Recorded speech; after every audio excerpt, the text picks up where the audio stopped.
Aman Benson. Le journal des stratèges.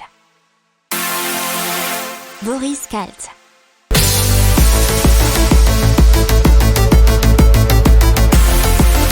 Bonjour à tous et bienvenue dans le journal des stratèges pour l'intégrale Tech, Impact et Éco de la semaine. Je vous souhaite une excellente journée. On va parler maintenant d'alcool dans l'économie et de consommation d'alcool qui bondit en France. Alors ce sont des chiffres de l'étude de l'IRI, un cabinet spécialisé dans le Big Data.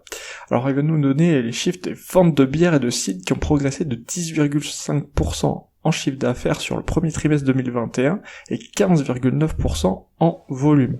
Pour les spiritueux et champagne, c'est aussi une hausse à deux chiffres avec 15,3% en chiffre d'affaires et 13% en volume. Sur le seul mois de mars, on a des hausses observées de plus de 20%. Et c'est même 23,8% pour les spiritueux et les champagnes. Ça s'explique largement puisque un an c'est la période de référence du premier confinement en France où bien sûr tous les bars, les restos, etc. étaient fermés et que la baisse de la consommation d'alcool avait même été marquée dans les supermarchés. Alors là, on a plutôt une compensation maintenant, puisqu'effectivement, les gens ont commencé à prendre leurs habitudes et remplacer la consommation dans les bars et dans les restaurants à la maison. On continue dans les chiffres, et cette fois-ci, ce sont les transports parisiens, plus particulièrement leur fréquentation. On a eu des données qui ont été publiées cette semaine par la start-up Moovit, qui est spécialisée dans les mobilités. Ainsi, mi-avril 2021, la fréquentation des transports en commun à Paris est ainsi toujours inférieure de 60% à celle de mi-janvier 2020. Et donc le printemps qui annonce qu'ils vont fermer 4 magasins et donc plusieurs centaines d'emplois vont disparaître, mais on n'a pas encore le nombre exact. Début novembre, le groupe avait déjà indiqué qu'il avait l'intention de fermer 7 magasins employant 450 personnes, dont ceux de Place d'Italie à Paris, du Havre, de Strasbourg et de Metz. Alors fin mars, ils ont aussi annoncé que finalement ils allaient maintenir ouverts 3 magasins Citadium, 2 à Paris et 1 à Toulon. Et donc les effets du changement climatique qui devraient réduire de 11 à 14% la production économique mondiale d'ici 2050, et ce par rapport au niveau de croissance sans changement climatique. C'est un rapport qui a été donné par Swiss Re, qui est l'un des plus grands fournisseurs mondiaux d'assurance aux autres compagnies d'assurance, ce qui représente environ 23 billions de dollars de réduction, donc 23 000 milliards de dollars. Alors il y a aussi des pays qui pourraient plus être impactés que d'autres, et notamment les pays asiatiques qui pourraient avoir un tiers de richesse en moins. Donc maintenant on vous parle de l'impôt mondial sur les multinationales qui pourrait être de 21%, enfin c'est ce qu'ont proposé les États-Unis dans les négociations au cours de en cours au sein de l'OCDE. Ce serait un système de taxation minimale internationale pour les entreprises afin de mettre fin au dumping fiscal auquel elles se livrent dans le monde. Et puisque les États-Unis cherchent à relever leur fiscalité des entreprises pour financer un plan massif des infrastructures et ainsi augmenter la contribution des entreprises, notamment du numérique.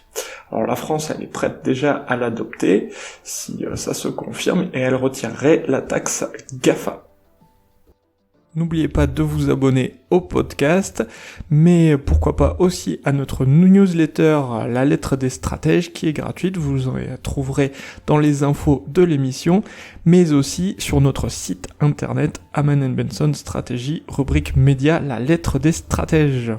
Et donc on passe à Euronext, l'opérateur boursier pan-européen qui gère notamment bien sûr le CAC 40, la place de Paris, et qui a finalisé l'acquisition de la bourse italienne pour plus de 4 milliards d'euros. Alors ils ont aussi annoncé leur bénéfice net de cette année de 98 millions d'euros et de 2,2% d'augmentation par rapport au même trimestre de l'an dernier, et c'est-à-dire un chiffre d'affaires aussi de 249 millions d'euros, soit plus 5,2%. Pour rappel, la Commission européenne avait approuvé le rachat de la bourse italienne en février dernier, et c'était après un accord avec la bourse de Londres. Et donc on vous parle du marché mondial du jeu vidéo qui, selon une étude du cabinet de conseil Accenture, est devenu le numéro 1 des amusements, de l'entertainment, on va dire, devant le cinéma et surtout la musique, cinéma-musique cumulée. Et donc c'est un marché à 300 milliards de dollars, soit 248 milliards d'euros de recettes mondiales, et qui a été bien sûr dopé ces temps-ci avec les gens qui sont restés quand même beaucoup chez eux. Alors cette étude a été réalisée auprès de 4000 joueurs dans 4 des plus gros marchés mondiaux, Chine, Japon, Royaume-Uni, États-Unis. Alors il faut savoir qu'on a 2,7 milliards de joueurs sur la planète, un marché qui a grossi de 500 millions d'utilisateurs au cours des 3 dernières années. Les nouveaux arrivants sont 60% des femmes et 30% ont moins de 25 ans. La Banque Centrale Européenne qui avertit de possibles faillites en cascade et d'une vague de faillites d'entreprises bien sûr endettées si les États n'opèrent pas un soutien accru pour leur solvabilité. C'est ce que donc a prévenu la Banque Centrale Européenne mercredi. Alors, les États par contre ne devraient pas secourir selon eux les entreprises dites zombies dont la rentabilité est compromise sur le long terme. Et selon toujours la Banque Centrale Européenne, continuer à laisser vivre ces firmes zombies déjà en difficulté avant la pandémie pourrait ralentir considérablement la reprise post-pandémie. Alors on continue en vous parlant des voitures électriques et du rapport de l'International Energy Agency qui s'appelle Global Electric Vehicle Outlook, et que, donc, selon eux, 3 millions de nouvelles voitures électriques et hybrides rechargeables ont été immatriculées en 2020, ce qui est une augmentation de 41% par rapport à l'année précédente. Donc ils ont fait un peu de prospective, puisque la croissance actuelle, selon eux, mènerait à 145 millions de véhicules électriques en 2030. Cependant, en encourageant la production et la vente de véhicules électriques, le marché mondial pourrait atteindre 230 millions d'unités en 2030. Alors l'IEA explique alors que l'on pourrait économiser 3,5 millions de barils de pétrole par jour et réduire les émissions, bien sûr, de CO2 en conséquence. Alors l'agence révèle que les achats de véhicules électriques totalisent 100 milliards d'euros de dépenses. L'offre en matière de véhicules électriques se compose de 370 modèles donc en ce moment, soit 40% de plus qu'en 2019. Maintenant, on vous parle de médecine régénératrice. Et c'est avec MedXcel Science et l'université de Montpellier qui va entrer au capital de cette société sœur, je sais pas si c'est une sœur ou une descendante à voir, mais en tout cas elle fait partie du groupe MedXcel, qui développe des thérapies cellulaires et c'est notamment utilisé dans le traitement de l'arthrose en développement, une thérapie cellulaire à base de cellules stromales mésenchymateuses. MedXcel Science ambitionne de devenir le numéro 1 de la médecine régénératrice et donc ils sont maintenant partenaires avec l'université de Montpellier. On vous parle donc de Autopia qui est spécialisée dans la surveillance et la prise de contrôle à distance de véhicules qui a levé 9 millions de dollars auprès de Hyundai Motor Group, Maven et Inventure, qui est une filiale de Sumitomo Corporation. Alors Autopia développe une plateforme de téléopération universelle qui, d'après elle, permet à un opérateur humain de surveiller et de contrôler n'importe quel type de véhicule, même à des milliers de kilomètres de distance. Alors il y a aussi dans ce logiciel des fonctions d'assistance, mais aussi possibilité de suivre le véhicule sans avoir à en prendre directement le contrôle. Alors, ce qu'ils aimeraient étendre, c'est les applications de sa technologie au marché de la défense, de l'exploitation minière et aussi de la logistique. Open Classroom, donc qui est ce qu'on peut appeler une école en ligne et qui est française, qui offre des formations déjà à plus de 3 millions d'étudiants chaque mois à travers le monde a levé 66 millions d'euros, et ils ont été notamment soutenus par la Chan Zuckerberg Initiative, qui est donc issue notamment de Mark Zuckerberg, le fondateur de Facebook. Alors Open Classroom offre une cinquantaine de formations, a été fondée en 2013. Ils ont déjà BPI France et General Atlantic parmi les investisseurs. Et donc, ils souhaitent, avec ces 66 millions d'euros, poursuivre leur croissance, investir dans des produits et rendre l'éducation encore plus accessible. On passe maintenant aux biotech. La biotech Mablink Bioscience, qui son nom ne l'indique pas, est française et même lyonnaise, puisqu'ils ont levé 4 millions d'euros pour développer la nouvelle génération d'anticorps conjugués qui sont capables de se déplacer dans l'organisme sans être repérés et d'attaquer uniquement les cellules malades. Le but, c'est à terme de traiter le cancer pour lesquels il n'existe aujourd'hui aucune solution thérapeutique satisfaisante. Alors ça fonctionne à peu près comme un missile guidé, c'est un anticorps monoclonal qui est utilisé pour transporter des molécules cytotoxiques très puissantes physiquement dans les cellules tumorales afin de les détruire tout en épargnant les tissus sains. Alors Mablink Bioscience est une société biopharmaceutique qui a développé Psarlink, une technologie de liaison médicamenteuse innovante et hydrophile qui apporte des propriétés pharmacologiques considérablement améliorées aux conjugués anticorps médicaments. Les lumières, surtout les filtres anti-lumière bleue des smartphones qui ont été remis en question par une étude des chercheurs de la Brigham Young University et du Cincinnati Children's Hospital Medical Center, qui montre que ces filtres ne sont pas d'une grande aide. Il y a eu 167 jeunes volontaires qui ont mis en évidence que la lumière bleue émise par nos appareils mobiles ne joue pas un rôle important dans cette perturbation des cycles du sommeil. Et ce qui en ressort, c'est que l'engagement psychologique lié à l'utilisation du smartphone, juste avant de dormir, joue un plus grand rôle vis-à-vis de notre sommeil. N'oubliez pas de vous abonner au podcast, mais pourquoi pas aussi à notre newsletter La Lettre des Stratèges qui est gratuite, vous en trouverez dans les infos de l'émission, mais aussi sur notre site internet Aman & Benson Stratégie, rubrique média La Lettre des Stratèges. On se penche maintenant sur EasyMile. EasyMile qui est un fournisseur de logiciels pour véhicules autonomes et qui a donc levé 55 millions d'euros auprès de Searchlight Capital Partners. Alors EasyMile fournit aux entreprises de transport des logiciels pour développer leurs véhicules autonomes pour le transport de passagers mais aussi de marchandises. Ils ont déjà des bureaux à Denver, donc aux États-Unis, à Berlin, Adélaïde et Singapour. Ils revendiquent 60% des parts du marché mondial des navettes autonomes et plus de 180 véhicules commercialisés dans une trentaine de pays. Alors avec cette levée de fonds notamment, ils ambitionnent de porter cette technologie à un niveau industriel et de fournir un véritable service commercial. On parle maintenant de Onis, qui est de l'intelligence artificielle, qui est notamment spécialiste des flux de personnes. Alors, on l'a connu l'an dernier puisqu'il permettait de modéliser les risques de propagation du virus dans les lieux fréquentés par le public. Mais plus particulièrement, ils ont des logiciels de gestion et d'optimisation des flux. C'est ce qu'on appelle la gestion opérationnelle des mouvements de foule. Alors, avec maintenant leur nouvelle technologie, ils vont reconstruire les flux de personnes dans un environnement donné. Ils s'appuient pour ça sur des capteurs IoT qui vont permettre de suivre le périphérique Bluetooth et Wi-Fi des passants.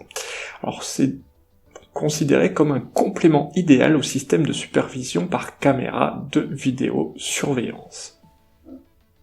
Donc maintenant dans la tech, on passe à iSlit qui veut améliorer les diagnostics ophtalmologiques grâce à l'intelligence artificielle. Le but c'est d'automatiser les examens de l'œil avec une lampe à fente. Pour cela, iSlit a imaginé un outil qui s'appelle iSlit Medical pour mieux aider les professionnels à le réaliser, et ils ont eu en soutien le laboratoire CIAD de l'université de Bourgogne. Alors comment ça marche? Un rayon de lumière pénètre l'œil et l'ophtalmologue pose son diagnostic qui est bien sûr aidé avec une technique de traitement automatique du langage NLP qui va analyser les symptômes et accompagner le praticien pour poser les bonnes questions aux patients. Alors il faut savoir que 75% des problèmes ophtalmologiques seraient liés à un mauvais examen de l'œil. Il y a déjà une vingtaine de praticiens en France, en Inde ou en Israël qui contribuent à enrichir la base de données. Et Icely Medical en version bêta est déjà disponible pour les ophtalmologues désireux de tester la solution. Et quelques mots sur Mighty qui est une fonction de navigateur web qui met Chrome dans le cloud, c'est-à-dire que vous pouvez utiliser le navigateur Chrome de façon complètement dématérialisée, ce qui va vraiment permettre d'optimiser votre PC et d'éviter de trop forts ralentissements si vous ouvrez par exemple beaucoup d'onglets. Vous n'aurez plus aussi à subir l'affichage des publicités et ne verrez plus les bannières demandant l'autorisation de déposer des cookies sur votre machine. Alors ça coûte une $30 par mois pour virtualiser Chrome sur votre machine. On vous parle donc de Pixil, qui est une solution de détection de pathologies neurologiques. Ça a été fondé par une équipe de chercheurs de l'INRIA, l'Institut National de Recherche en Informatique et en Automatique, mais aussi par l'INSERM, l'Institut National de la Santé et de la Recherche Médicale. Pixil Neuro est capable de détecter des pathologies neurologiques courantes grâce à l'intelligence artificielle et donc de faciliter le travail des radiologues. Alors ça fonctionne sur plusieurs pathologies, les traumatismes crâniens, les maladies neurodégénératives, la sclérose en plaques, les accidents vasculaires cérébraux. Donc ils ont réussi à lever 2,2 millions d'euros pour financer leur développement. Donc Airbnb à Lisbonne, qui n'est plus vraiment le bienvenu, puisque les locations saisonnières, il y a un petit changement de réglementation, puisque jusqu'en 2018, il fallait demander un permis à la mairie qui était accordé automatiquement, alors que depuis 3 ans, il peut être refusé si la part des logements de type Airbnb dépasse les 20% dans le quartier. Alors la mairie a mis en place des mesures incitatives. Plus un propriétaire loue longtemps son bien, plus son taux d'imposition à l'impôt sur le revenu baisse. Il est actuellement de 28%, peut descendre jusqu'à 14% pour les locations de 2 à 20 ans qui sont renouvelées plusieurs fois, et même 10% si la location est supérieure à 20 ans. Alors la mairie propose aux propriétaires aussi de leur louer le logement à un prix qui sera inférieur à celui du marché, mais les propriétaires ne seront pas du tout soumis à l'impôt sur le revenu et sur l'impôt foncier. La mairie se chargera de les sous-louer à des ménages modestes avec des loyers plafonnés. Allez, on se tourne maintenant vers le recyclage de déchets avec Néolith qui transforme les déchets en granulats. Mais c'est super type de déchets puisque c'est des déchets non recyclables. Et donc les fondateurs de Néolith les transforment en granulats, qui est un sous-produit massivement utilisé dans le BTP. Alors il y a une méthode spécifique, c'est après le broyage, les déchets hors gravats sont agglomérés par un liant qu'ils ont eux-mêmes inventé. Ils espèrent vendre 10 de ces fossilisateurs cette année à des communes ou à des entreprises. Alors ils nous disent avoir réduit de 80% grâce à cette invention les émissions de CO2. Et donc on commence tout de suite avec la Bretagne qui est championne du recyclage, puisque en 2020 ils ont recyclé 44 000 tonnes d'appareils électriques ménagers, et donc ils sont numéro 1 en France en matière de recyclage de ces équipements. Chaque Breton recycle en moyenne 13,2 kg par an. Alors ces chiffres nous sont donnés par Écosystème qui collecte des appareils électriques et électroniques pour leur donner une seconde vie. Donc en quoi c'est intéressant, ça permet d'éviter l'extraction de nouvelles matières brutes et de neutraliser par là même le CO2 contenu dans certains équipements. Alors il y a aussi les appareils qui sont en fin de vie. Dans ce cas-là, on récupère des matériaux comme l'acier, l'inox ou les plastiques qui seront ainsi revendus. On peut rajouter que Écosystème a lancé l'an dernier l'opération Je donne mon téléphone.fr, sachant qu'entre 50 et 100 millions de téléphones portables dorment dans les tiroirs en France. Donc maintenant on vous parle d'Impact Track qui dévoile une plateforme d'évaluation d'impact social. Donc c'est afin de mesurer l'impact en s'adressant aux financeurs sociaux. Ça permet aux gestionnaires de programmes et portefeuilles, ainsi qu'aux porteurs de projets, de mesurer et suivre de manière efficace l'impact social de leurs projets. Cette solution a pour ambition de simplifier toute la mesure de l'impact social. Donc on va suivre avec attention ces mesures. Alors, un nouveau rapport sur les énergies renouvelables qui sort du groupe de réflexion Carbon Tracker nous dit que si l'énergie éolienne et solaire continuaient sur leur trajectoire de croissance actuelle, ils pousseraient les combustibles fossiles hors du secteur de l'électricité d'ici le milieu des années 2030. Il faut savoir que l'énergie solaire a augmenté à un taux annuel moyen de 39% la dernière décennie, doublant presque sa capacité tous les 2 ans. Par contre, l'énergie éolienne, c'était environ 17% par an. Et donc, ces énergies pourraient remplacer les combustibles fossiles pour devenir la source d'énergie mondiale d'ici 2050, selon Carbon Tracker. On passe maintenant au jumeau numérique qui est utilisé pour faire baisser la facture énergétique. C'est la ville de Courbevoie qui va y avoir recours et donc à l'intelligence artificielle pour optimiser sa consommation d'énergie. Et c'est cela dans un contrat de performance énergétique qui a été signé avec Dalkia. L'objectif, c'est faire baisser sa consommation de gaz de 14%, chauffage de 10%, électricité de 27%, l'eau 29% au cours des 7 prochaines années et des 135 bâtiments de la commune. Ça ferait une économie d'environ 545 000 €.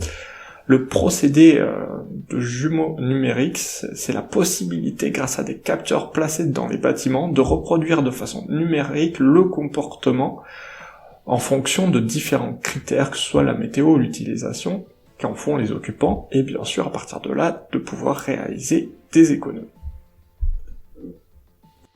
N'oubliez pas de vous abonner au podcast, mais pourquoi pas aussi à notre newsletter La Lettre des Stratèges qui est gratuite, vous en trouverez dans les infos de l'émission, mais aussi sur notre site internet Aman & Benson Stratégie, rubrique média La Lettre des Stratèges.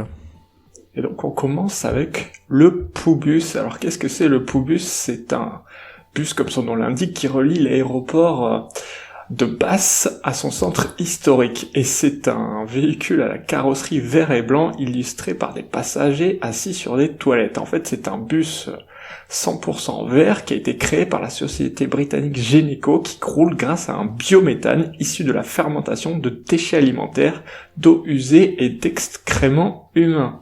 Alors il a 300 km d'autonomie et fonctionne grâce aux déchets annuels de 5 personnes.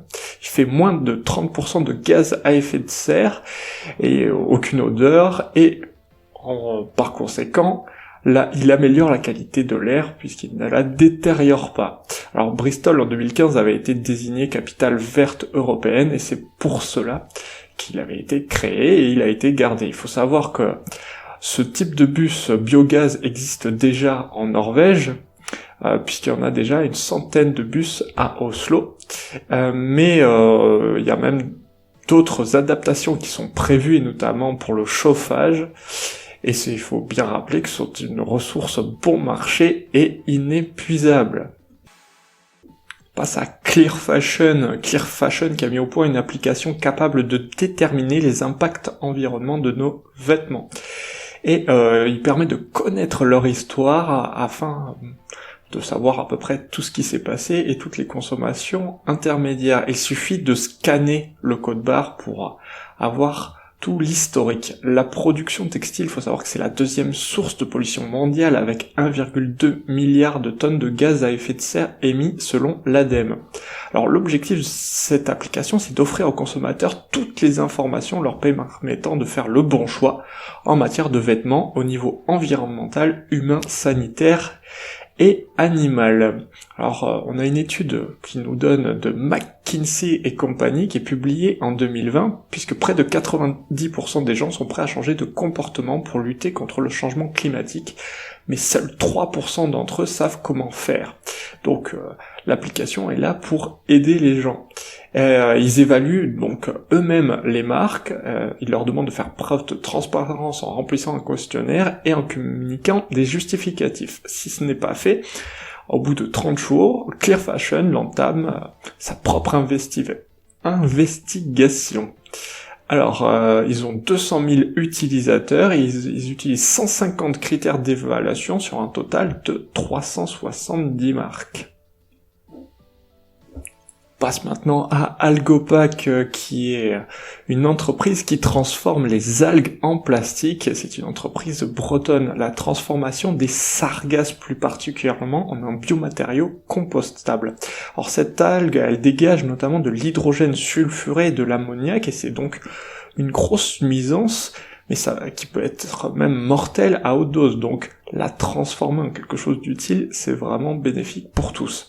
Alors, Algopac a commencé en 2012 et ils ont revisité la technique permettant de fabriquer des vitraux à partir d'algues. En 2015, ils ont été rachetés par Lireco, un des leaders européens de la distribution de fournitures de bureaux. Ce qui est incroyable, nous dit un des fondateurs, c'est que le matériau ainsi obtenu a des caractéristiques supérieures à un plastique à base de pétrole. Allez, un petit mot pour vous parler d'une plateforme pour connaître l'empreinte environnementale d'un produit qui s'appelle Foodbridge. C'est le spécialiste de la mode éthique Good Fabric et l'expert de la traçabilité blockchain Tilcal qui annonce le lancement d'une plateforme qui entend permettre d'établir une traçabilité fiable pour les produits textiles. Et cela en scannant un QR code qui sera inscrit sur les étiquettes du produit. Alors, on vous en parlera prochainement quand on en saura un peu plus sur la question.